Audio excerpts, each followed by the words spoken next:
Hello, I'm Michael Pierce, and this is The Human Condition.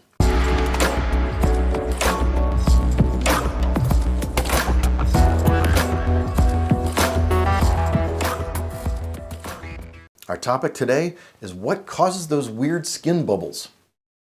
Have you ever seen skin bubbles that emerge on your skin and between your fingers or between your toes or on the bottoms of your feet or your palms or your wrists? This is where they usually appear, and they might occur as one little bubble that's high pressure and filled with clear fluid, or a little bundle of them that look like a bundle of grapes. They're not usually terribly red, but they are itchy, and they're almost always raised.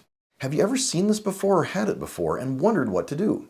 Well, it's a form of eczema or atopic dermatitis, and they're vesicular.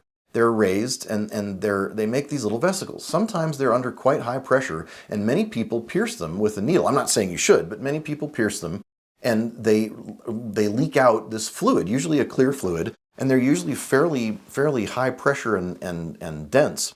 And when you poke them, they're quite high pressure. And when you relieve the pressure, the fluid comes out, and they don't really go away. This sometimes happens with people with sunshine. If you get exposed to sunshine, you'll see them emerge. They often happen around tight cuffs. If you've got an elastic cuff around your jacket sleeve or around your wrist, or if you've got a spot between your toes that rubs, or between your fingers that rub, where you write with a pen or where your fingers might rub, driving a car or wearing gloves, or handling anything with your fingers that would be between your fingers like chopsticks. Those are usually the places where they emerge. And they're very itchy, and you often go to the doctor, and the doctor will give you all kinds of opinions about what this is and all kinds of treatments that tamp down the symptoms but don't get to the root causes. Sometimes it'll be called candida.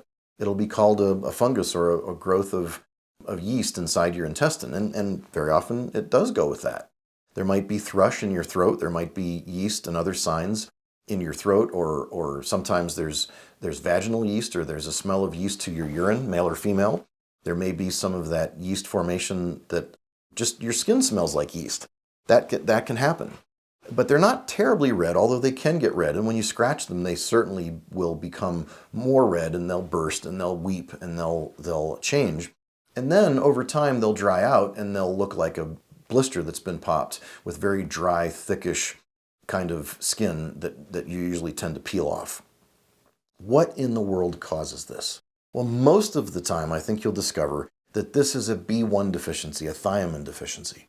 This happens to people that have been exposed to bursts of carbohydrates or bursts of alcohol, and they don't handle, they actually metabolize, they burn through their B1 too rapidly.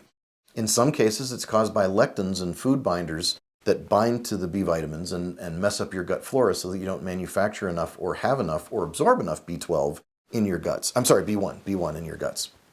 So it's important to know that B1 is the factor, and taking supplemental B1 can help quite a bit.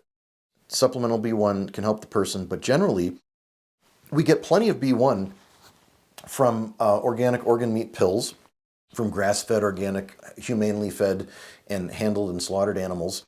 And so we get that from dairy, we get it from egg yolks, we get it from organ meats and other animal meats.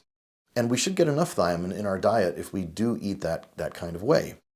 The fastest and easiest way to get rid of it is stopping carbs. Reducing carbohydrates and especially refined grains and lectins will get rid of this problem. And usually a person doesn't have to supplement. But if they've already started to emerge and they're showing up all over your hands and your feet, and they're showing up from sunshine, and maybe they're triggered by sunscreen, or sometimes you put insect repellent on your skin, whether it's natural or synthetic, the vesicles will start to break out. So when you see these vesicles, think about getting some B1 and talking to your doctor. You can do urine tests and other types of blood tests for various B vitamins, and you can also just try some because B vitamins are pretty safe.